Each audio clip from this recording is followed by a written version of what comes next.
Good afternoon. Welcome to Monday. You all heard this from the Secretary this morning, but I think it bears repeating, and that is we strongly condemn the Burmese military's executions of pro-democracy activists and elected leaders. These heinous acts of violence demonstrate the regime's brutality in a new and horrible light, and we remain concerned it also reflects an ongoing disregard for the human rights and rule of law. As reports indicate, the activists were denied legal representation and the ability to appeal. The United States urges all partners and allies to join us in condemning the regime's actions and stepping up pressure on the regime and its supporters. We call on the regime to cease executions, release all those unjustly detained, and restore Burma's path to democracy. With that, take your questions. All right, well, I wasn't gonna start with that, but I will now. So what are you gonna do about it? Well, obviously, this is has just transpired in recent hours. We have been in touch with our partners around the world, to include our partners in ASEAN.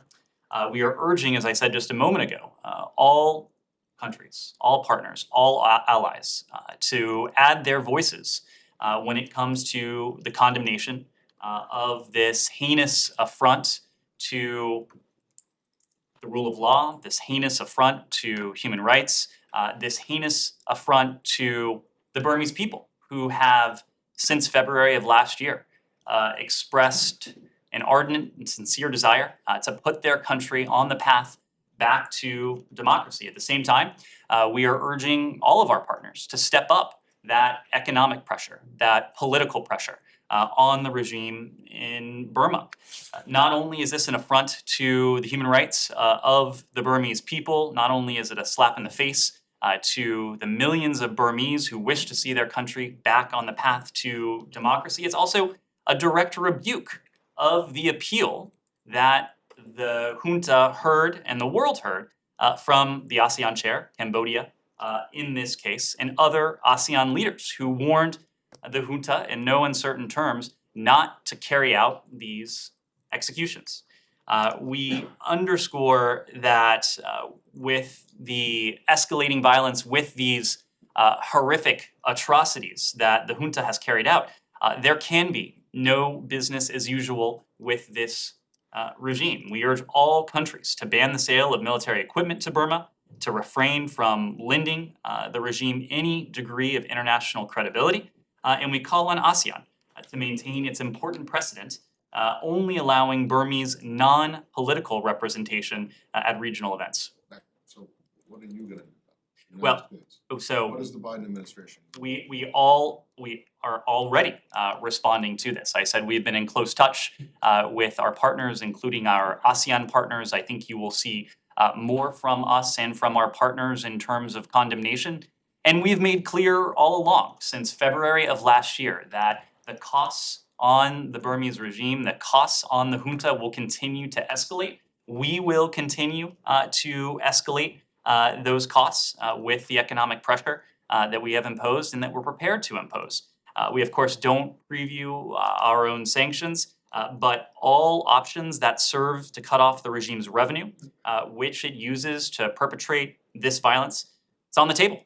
When considering any such actions, we're of course looking to any potential humanitarian implications for the people of Burma, who have already suffered far too much for far too long since this junta came to power. But again, all options are on the table. We're going to work with our partners to see to it that the steps we take going forward are coordinated so that they have maximum effect on the regime. But do you think that condemnation, which you've just called for again, and which you've asked for all your partners and allies to join in, is enough? It's not enough. Itself? It is not enough, and it's certainly not the totality of our response. Our response includes the statements that you've heard, the statements that you will hear from the United States and our partners, but the economic measures, the political measures, the diplomatic measures, and the very clear call that we have put out to partners around the world that it cannot be business as usual with the junta.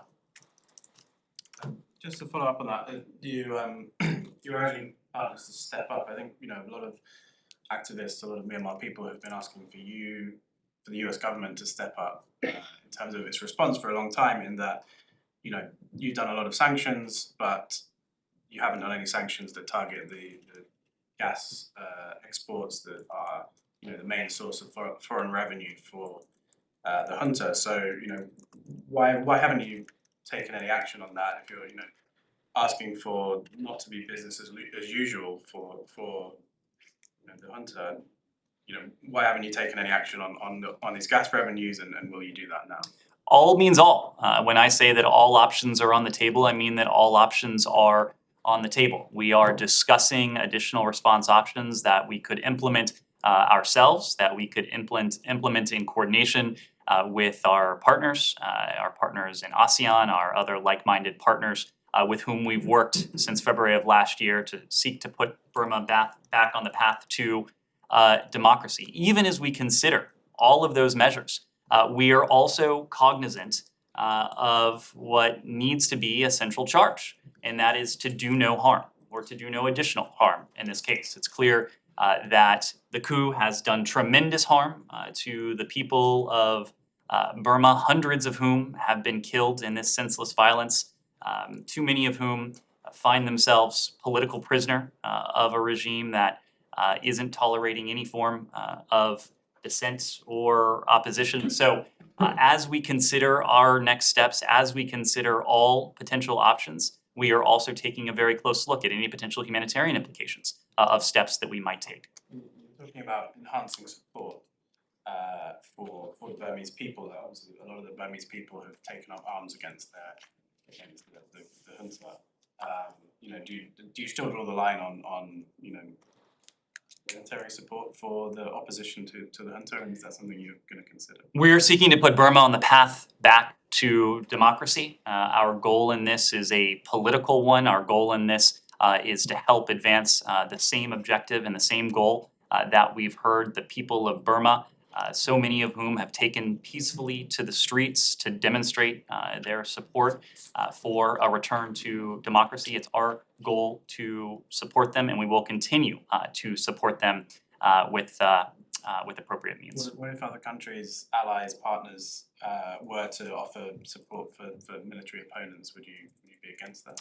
Again, our goal is a return to democracy. A protracted conflict, a protracted civil war would not be in anyone's interest, not the least the people of Burma. Just to clarify, when we say all measures are on the table, we're talking about economic, diplomatic means. Correct. When you said that all countries need to condemn and take action, can you talk to the role of some of the major players there, including China in particular, India to a certain extent, that haven't completely distanced themselves from the junta?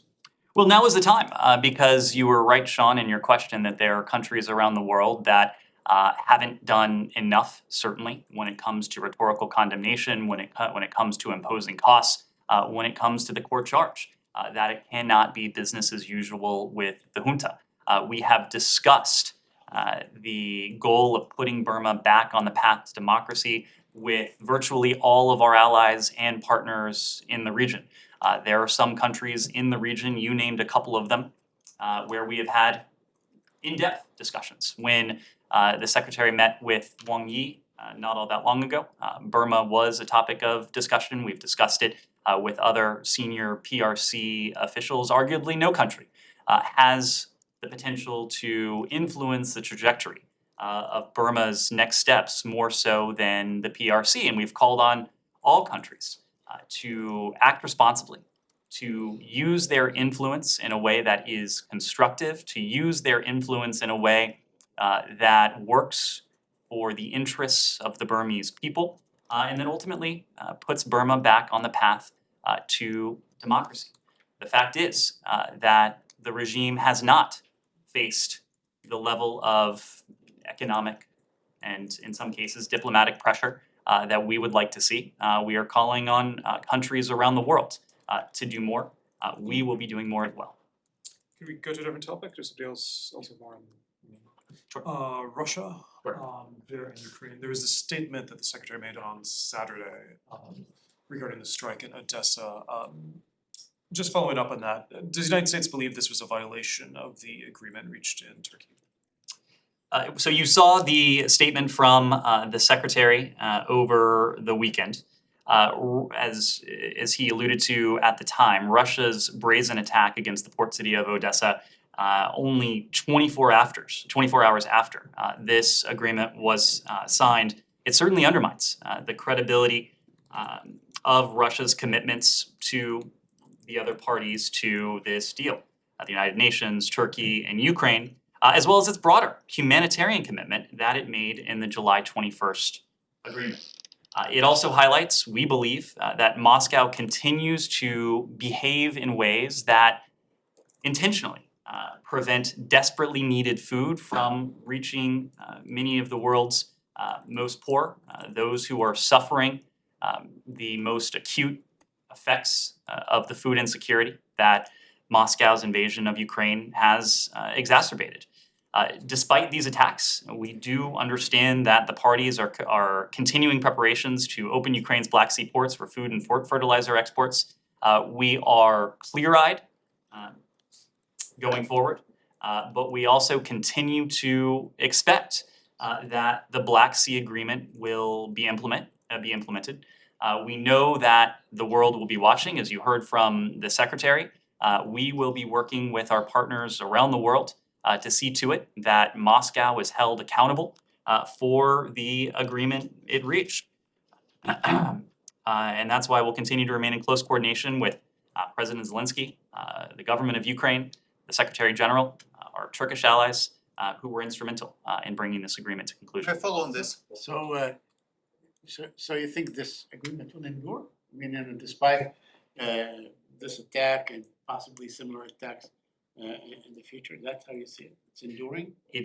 This agreement needs to endure. The people throughout the world, whether it's in sub-Saharan Africa, Latin America, parts of the Indo-Pacific, who have suffered the worst consequences of food insecurity that Moscow's invasion of Ukraine has exacerbated. It needs to endure for their benefit. We have heard from the parties that they're moving forward with preparations to see an initial tranche of food and fertilizer move out in the coming days. It is certainly our hope that that happens, but again, we're also clear-eyed. We acknowledge that Moscow's track record when it comes to previous deals that it has struck is not exactly a cause for optimism. It harkens back to what we heard and what we saw from Russia in the context of the humanitarian corridors that were to have been open for evacuations of civilians and others from besieged cities. In some cases, those humanitarian corridors were open for just a few days, or in some cases, just a few hours before Moscow appeared to renege on its agreement. In this case, it's very clear that Moscow, as one of my colleagues put it last week, has felt the heat of global opprobrium because the world now knows, it is now clear that rising food prices, rising energy prices, food insecurity more broadly has been exacerbated by, in recent months, one cause more than any other, and that is Russia's war against Ukraine. It's very clear that Russia has felt the pressure. For those of you who were with us in Bali, Indonesia, the other week for the G20 foreign ministers meeting, many of you saw this up close. The only walkout from the G20 was not by the United States, not by any one of our allies and partners, but by Foreign Minister Lavrov, who, after sitting through a number of statements of strong condemnation, a number of statements of strong concern from countries around the world who have felt the acute pain of this growing food insecurity, determined that he had heard enough, and he left the session, before the session, in fact, on global food insecurity. So it's clear that the world has been able to speak largely with one voice on this. We will continue to do what we can to support the UN, to support our Turkish allies, because we know the importance of this grain, of this fertilizer, reaching global markets. So you said last week that Russian grain is not in any way sanctioned, or there are no sanctions. That's right. But the Russians claim that there are secondary sanctions that impact their ability to export grain and so on. Can you comment on that? The Russians have made a number of claims in recent days, but also over recent months in the context of Russia and Ukraine that amount to nothing more than misinformation or in some cases disinformation. The fact is that we have been very specific in designing this sanctions regime to see to it that food and fertilizer from Russia is entirely exempted, to see to it that companies around the world have the assurances that they need to export these products, knowing the vital role that Ukraine's grain, Ukraine's fertilizer and food from the region plays, given that it is essentially a breadbasket for the world. Ned, you keep saying this, making this comment about the Russians being isolated and Lavrov walking out of the G20. You know, the guy just has just finished up a 4 or 5 country tour of Africa, starting in Egypt, going to Ethiopia, then Uganda, and Congo. That's not exactly a picture of isolation, is it? Matt, I think you were there. You saw and you heard some of the messages that emanated from the G20. The G20 being a fairly diverse cross section of countries with diverse interests and perspectives, but there was a broad consensus among this collection of countries, some of the world's leading economies, that Russia should be condemned for its actions, that its actions were exacerbating and perpetuating the global food crisis. It is becoming clear that Russia is recognizing that its own actions have caused it to become a pariah. I made an allusion So- to this a moment ago, but So you're saying that these trips the defense minister was just in Turkey, right, signing this agreement. Now, what happened in Odessa happened in Odessa, but I mean, he went there. President Putin was just in Iran, okay, fine, it's Iran, and you might say that, okay, that shows desperation, but so you're saying that all these foreign visits that they're doing are signs of desperation of Russia's increasing isolation, because it doesn't really compute that way. it's very clear that Foreign Minister Lavrov is seeking to engage with countries to try to stem the onslaught of outrage against Russia. We've made this point before. We are much less concerned with whom Russia is speaking and the messages that Russia is hearing from countries. The message that Foreign Minister Lavrov heard, the message that Russia heard from the G20, the message that Russia has heard from the UN, the message that Russia has heard from other countries, other blocs of countries, has been increasingly clear about the toll of Moscow's invasion, the toll of Moscow's brutal aggression against Ukraine. May I follow on drain? Sure, please. Ambassador Power told CNN today that US administration is preparing so-called Plan B, means alternative plan to transport grain from Ukraine. Could you provide more details, and does it mean that we need this plan in case if Istanbul Agreement will not work, or it will be realized at the same time? So we are looking at all options when it comes to the disposition of Ukrainian grain, and we're working with our Ukrainian partners who are, in the first instance, responsible for seeing the export of their grain, because it is, again, their grain. It is clear that opening Ukraine's Black Sea ports would be the most effective means by which to increase exports of Ukrainian grain and other foodstuffs. We've made this point before, but there are some 20 tons of grain that are in Ukraine's Black Sea ports, ready to go, have been ready to go for, in some cases, months, and they have been stuck there owing principally to one element and one element alone, that is Russia's blockade of the Black Sea. But all along, we've made the point that we are looking at and helping our Ukrainian partners with every option to increase Ukrainian grain exports. And in fact, prior to the signing of this deal, Ukraine's grain exports have increased somewhat, given the use of overland routes, given other tactics that our Ukrainian partners have put into play. Before the Russian invasion of Ukraine, Ukraine was exporting some 6 tons of grain per month. Ukraine is nowhere near that at the present, excuse me. But Ukraine's exports have increased month over month from February to March to April to May and in subsequent months.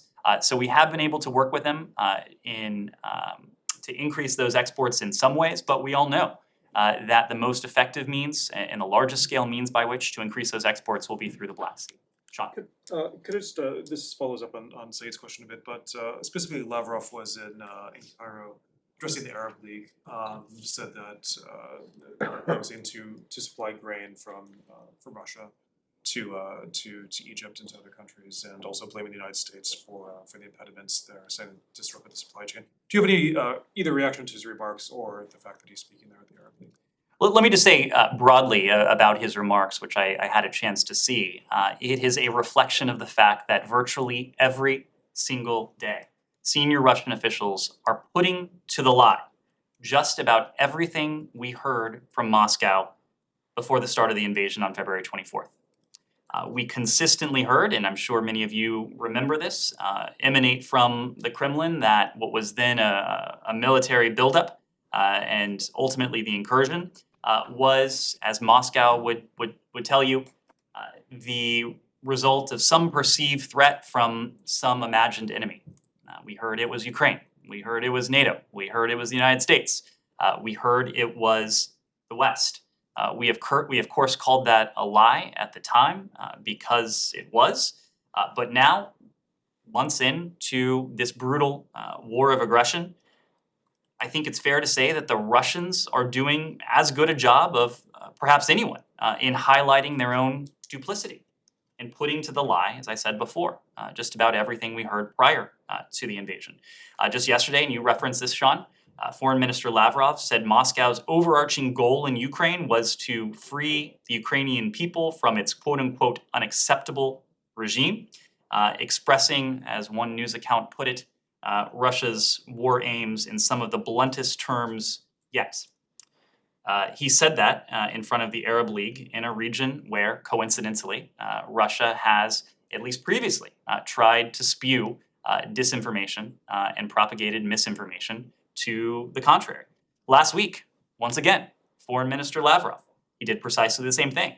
He said publicly what we have always known, saying that Russia's quote-unquote geographical goals in Ukraine go well beyond the Donbass. They include Kherson, they include Zaporizhia, they include other sovereign regions of Ukraine. But it hasn't only been Foreign Minister Lavrov. Earlier this year, you've heard Secretary Blinken allude to this previously, but President Putin himself compared himself to Peter the Great and said that, as the Secretary reminded all of us, when Peter waged war with Sweden, he was simply taking back what belonged to Russia. President Putin went on to say that now Russia is doing nothing more than to seek to take back what is purportedly theirs. In a strange way, I think, again, it's fair to say that the Russians have become some of the best debunkers of their own lies, of their own propaganda. They're now telling the world what has been clear for some time, that this is nothing more than a war of territorial conquest. So that's why, throughout this, we have sought to galvanize the international community to stand up, knowing that anytime the rules-based international order is undermined anywhere, it's eroded everywhere. And the Russians have been telling us in very clear terms that's precisely what they're seeking On to the do. international order, I'm sorry, but did you hear what Putin said last week? He was in some sort of a conference akin to the Aspen Institute, and he said that basically the old world order has collapsed. The world is ready for a new one. I mean, I assume he was referring to the one begun under President George Herbert Walker Bush in 1990. The same rules-based international order that has enabled countries like Russia, like some of its current partners, to experience growth, to come into the international system, to enjoy economic integration, to enjoy political integration, all until President Putin decided to put an end to that and to undo 30 years of economic integration, to make Russia an outcast from the global community of countries. So yes, this has been a system that has fueled over the course of not only 30 years, but really going back to the end of the Second World War, some 8 decades of unprecedented levels of stability, of security, of prosperity, the spread of democracy as well. The fact is that this is an international system that has benefited countries around the world, including the countries that are seeking to challenge it. And in many cases, it's not an exaggeration to say the countries that are posing the most acute challenge to it. Jenny. Thank you, Nate. I have a question on Russia and North Korea. Russian Foreign Minister Sergei Lavrov announced recently Western countries were opposed to a peace talk with Ukraine. Is this true? That is absolutely not true. President Zelensky has said very clearly that this war will have to end diplomatically. We know this war will have to end through diplomacy, through dialogue. What is also true is that the Russians have shown no indication whatsoever that they are prepared to engage in constructive dialogue, in constructive diplomacy. You don't have to take our word for it.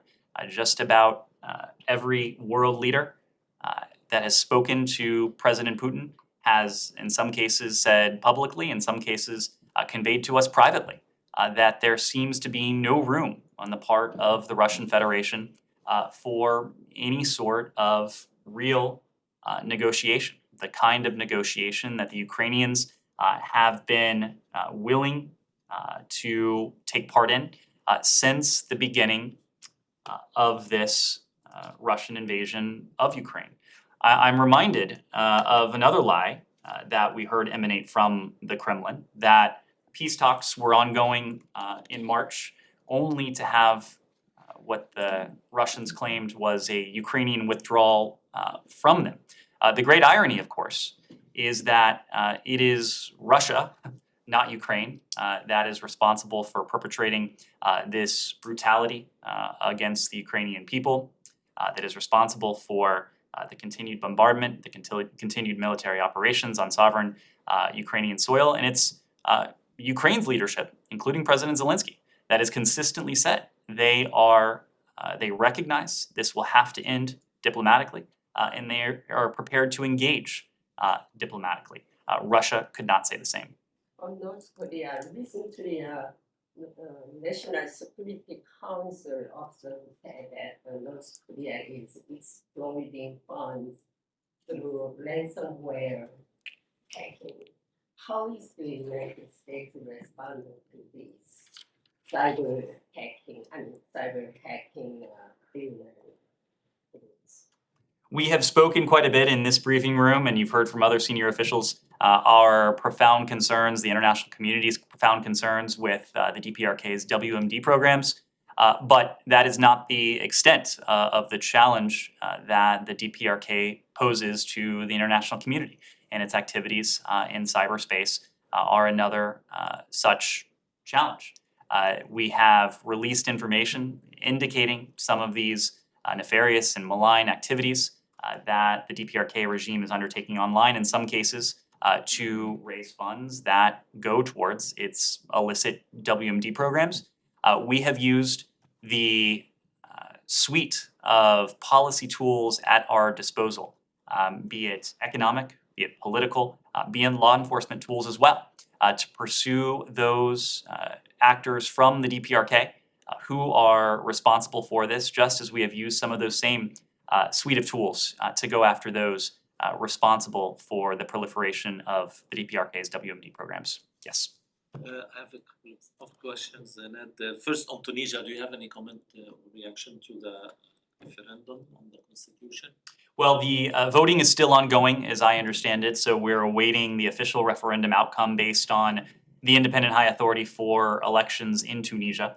As we have always affirmed, it is up to the Tunisian people to decide their political future, and we'll continue to stand with them, with the Tunisian people, calling for a return to responsive, transparent, and accountable democratic governance that respects human rights and prioritizes the country's economic future. And on the special envoy to the Horn of Africa, Michael Hammer's meetings in Cairo, Ethiopia, do you have any detail?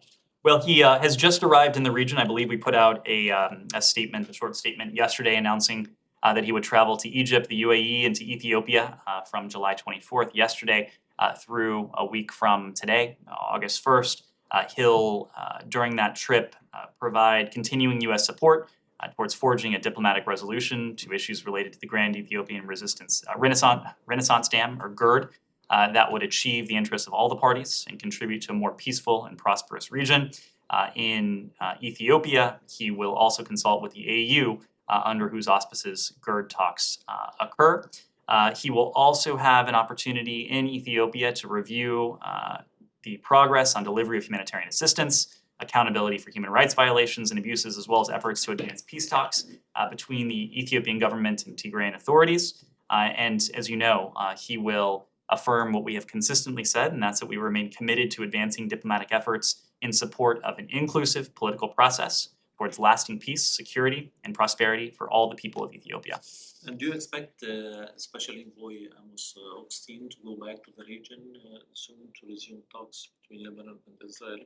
As you know, the senior advisor in this capacity, Amos Hochstein, was in the region just a few weeks ago. He was in both Lebanon and Israel to continue efforts to seek to narrow the gaps and to advance some of the progress we've seen on the maritime border issues. That means, is he going? I just don't have any travel to speak to at the moment. And my last question on Iran, after the phone call between the French president and the Iranian president, do you expect any steps regarding the talks between the US and Iran? Well, it's difficult for me to say because the fact is that the onus is on Iran to come forward, to make clear that Tehran is ready to engage constructively, to put aside extraneous issues, and to talk in good faith about the deal that has been on the table for some time. The Élysée put out a statement, made clear that President Macron of France conveyed precisely the same message we have conveyed indirectly to the Iranians, the same message we have issued publicly for some time. We are prepared to re-enter on a mutual basis the JCPOA, but of course, mutual means it's a two-way street. The Iranians would need to do the same. We have not yet, at least to date, seen the Iranians indicate that they're ready to do that. Ed, Thank you. follow up? Yeah. Let me take a follow-up. Let me take a follow-up and then we'll come back. Thank you. The head of Iran's Atomic Energy Agency today said that they're not gonna allow the IAEA cameras to operate until the deal is restored. Could that have any impact on the negotiations? Well, we talked about this in recent weeks, and we noted last month that Iran's decision to turn off multiple JCPOA-related IAEA cameras, responding to the very clear call that Iran heard from the international community for more transparency by offering only less transparency, was extremely regrettable, to put it mildly. It was the latest in a series of such steps. We know, and the fact is that maintaining reduced JCPOA-related transparency with the IAEA only complicates the challenges associated with a potential mutual return to compliance with the JCPOA. It only deepens the nuclear crisis that Iran itself has created. When it comes to potential implications, as part of any negotiated mutual return to compliance with the JCPOA, Iran will have to provide whatever information and transparency the IAEA deems necessary to allow it to verify Iran's JCPOA declarations. As we've said, we'll continuously reassess the non-proliferation benefits of the JCPOA, as I mentioned just a moment ago. We will continue to pursue mutual return to compliance with the JCPOA for as long as that assessment makes clear that a mutual return to compliance would be in our national security interest. That is to say that a mutual return to compliance would put us in a stronger position vis-a-vis Iran's nuclear program than we're in today. You say that you want them to drop their non-JCPOA demands. Iran keeps saying that it's that the US administration has to make a decision, a political decision. What exactly is that decision that they're expecting of you? Because the administration, the negotiators should know what Iran wants from them. They're not saying exactly. So can you tell us? I will let the Iranians air publicly what it is they are referring to with that. The fact is that we have made a political decision. We made a political decision early on in this administration. In fact, it was a political decision that the then candidate Biden articulated on the campaign trail. That is to say that if Iran were to re-enter the JCPOA, we would do the same. After months of painstaking discussions, there is an agreement that has been on the table, an agreement that essentially hammers out the logistics and the details of doing so. The fact is, we made that decision a long time ago. The Iranians, if they are serious about a mutual return to compliance, which they may not be, the onus is now on them to take that deal. So what is your assessment? And you keep saying they want to. I'm sure that you have an assessment whether Iran is pursuing this in good faith, they really want to or not. Otherwise, why keep beating the dead horse? Well- If you feel that they're not doing it. The Iranians certainly haven't done anything in recent weeks to suggest that they are eager to re-enter the deal. And in fact, every day that they drag their feet, or every day that is filled with nothing but silence on their end, it's an indication to us that they are not serious and that they are not ready to re-enter the JCPOA on a mutual basis. For our part, we are not dragging our feet. We're doing a couple things. Number one, we are working with our allies and partners in the context of the P5+1, but also more broadly to determine if there is an opportunity to return to mutual compliance with the JCPOA. And we're pursuing that for a reason that is extraordinarily simple. And that is because it is still in our interest to do so.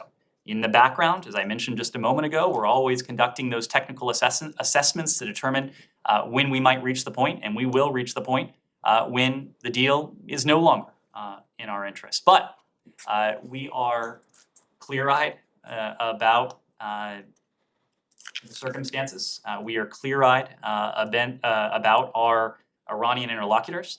And that's why for some time we have been preparing equally for scenarios in which there is a mutual return to compliance with the JCPOA and a scenario in which there is not a mutual return to compliance with the JCPOA. That was a focus of President Biden's trip to Israel and to Saudi Arabia, where he also had an opportunity to meet with leaders of the GCC+3. But these are discussions that we've been having for some time. And I have a quick question on the Palestinian issue. The Times of Israel reported that the Biden administration is leaning on PA President Mahmoud Abbas to join or laud or speak well of the Abraham Accord, and that is the defending the Palestinians. Could you clarify this point for us? Well, what I can say, and you heard this very clearly from Secretary Blinken and from his counterparts in the Negev summit when we traveled to the Negev desert in March. And Secretary Blinken, for his part,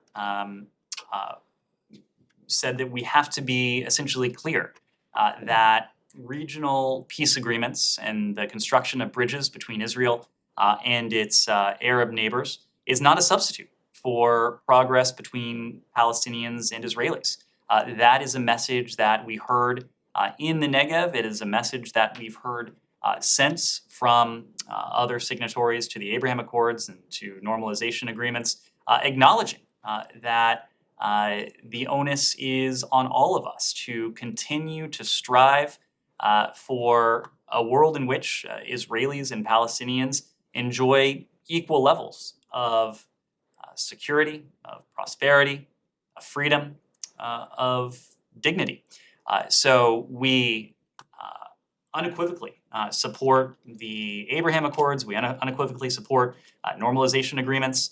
As you know, we've made no secret of the fact that we are looking to expand the circle of friendships and relationships between Israel and its neighbors, just as we continue to do everything we can in many cases with our partners in the region and beyond to support the aspirations and support the needs of the Palestinian people.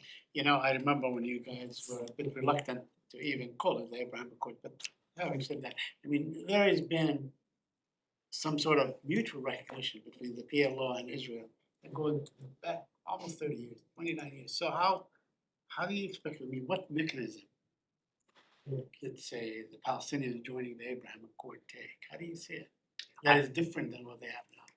I don't know that anyone is calling for that at the moment, Saeed. What we are doing is just as we work to reinforce and to expand this set of normalization agreements broadly between Israel and its neighbors, we are working towards those objectives that I outlined just a moment ago for the Palestinian people, a Palestinian people that is able to enjoy again equal levels of prosperity, of security, of dignity, and freedom as their Israeli neighbors. Yes. Do you have anything that you can preview for the U.S. Economic 2+2 later this week? What will be the primary focus for the discussions? There have been some reports that human rights safeguards in supply chains will be an issue. I assume that refers to China's role in supply chains in the Indo-Pacific. Could you comment on that specifically as well? Well, today is Monday. This is now slated to take place at the end of the week, so I don't want to get ahead of where we are, but we do look forward to welcoming our Japanese allies to the building later in the week. We'll do so in tandem with our partners from the Department of Commerce to have a wide-ranging discussion on our economic relationship and our economic priorities. I can assure you that supply chains will feature into that conversation, but we'll wait for later in the week to go further into that. Shannon. Brittany Griner is back in court tomorrow. Could you give us the latest on the department's involvement in her case and including any recent consular access? So this is something that, as you've heard from us consistently, is an absolute priority for Secretary Blinken. It is an absolute priority for Ambassador Carstens, our special presidential envoy for hostage affairs, with whom Secretary Blinken meets regularly.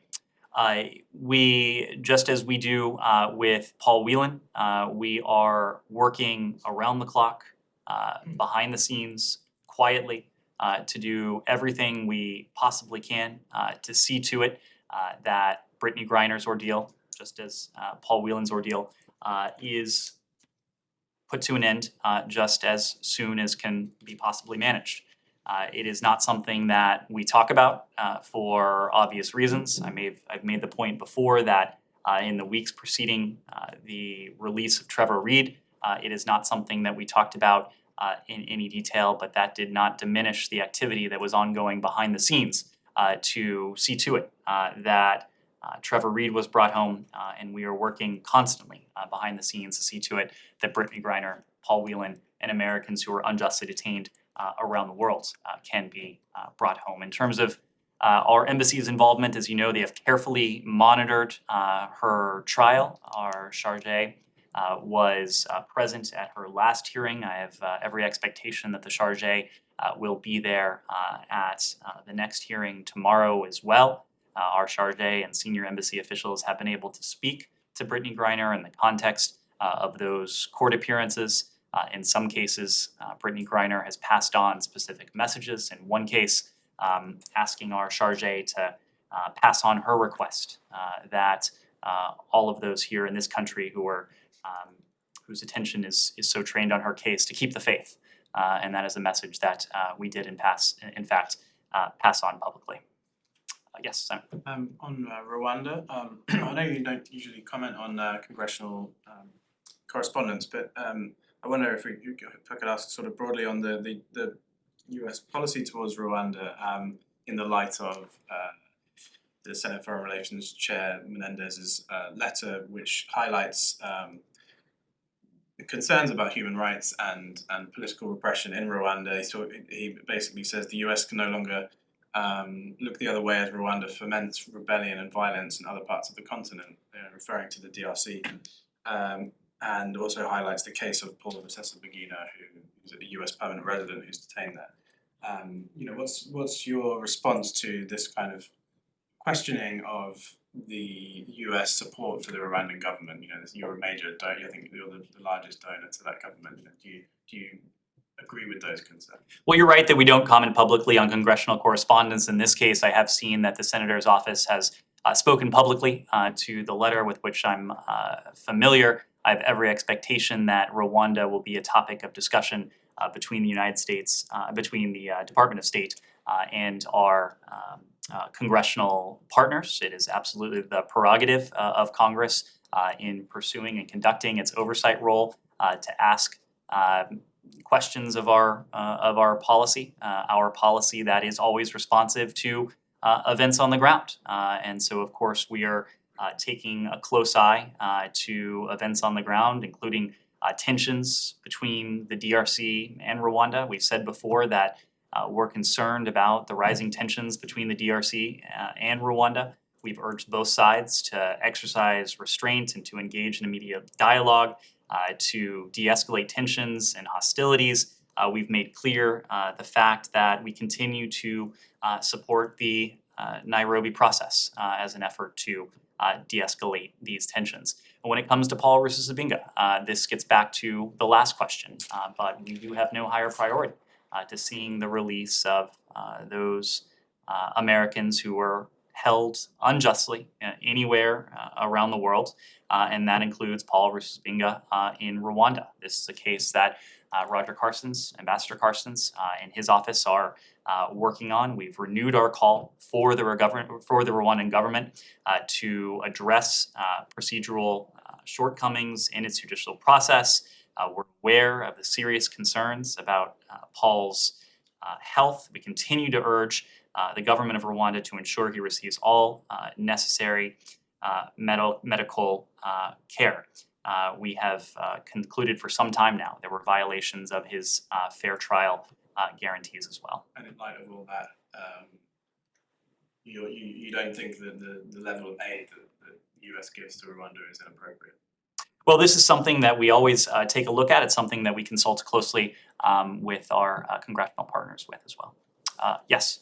I just wanted to ask on House Speaker Pelosi's potential trip to Taiwan. I'm just wondering if there's anything you could tell us about the State Department's analysis around the timing of the trip, anything on the messaging or threats that we've heard from the Chinese Foreign Ministry about a potential response or the grave impact it might have on US-China relations, and anything else about the sort of diplomatic fallout we might see if such a trip was to go forward.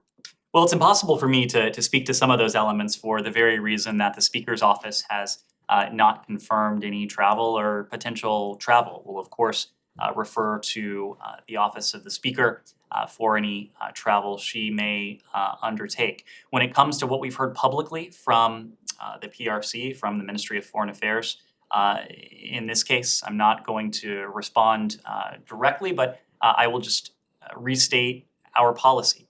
And that is that we remain committed to maintaining cross-strait peace and stability, and our One China policy, which is guided, as you know, by the Taiwan Relations Act, the 3 joint communiques, and the 6 assurances. We, of course, don't have diplomatic relations with Taiwan or support Taiwan independence, but we have a robust, unofficial relationship as well as an abiding interest in maintaining peace and stability across the Taiwan Strait. Yes? Wait, just before we move on from that, so you're saying that the State Department has no opinion about this potential visit? We don't have an opinion about a visit that hasn't been announced.